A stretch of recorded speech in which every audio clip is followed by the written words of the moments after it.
Welcome, in front of me is a NUBIA Neo, and today I will show you how we can capture a screenshot on this device. So to get started, you will want to open up content that you wish to capture. I'll be using home screen as an example for this, so home screen is already open on my device and visible on the screen. Just make sure that whatever you want to capture is actually visible on your screen right now. Once it is, simply hold power button and the volume down at the same time.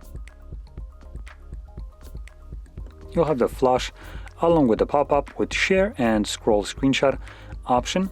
Now the scrollable screenshot is only accessible in areas where you can scroll down on. So as an example, your settings page, a web page, or maybe something like Instagram, which will allow you to continuously keep capturing longer and longer version of the screenshot as a one single take.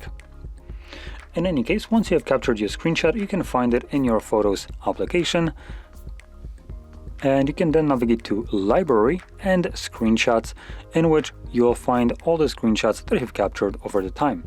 This one would be the one that I have just captured, as you can see, based on time. So there we go. Now, if you found this video helpful, don't forget to hit like, subscribe, and thanks for watching.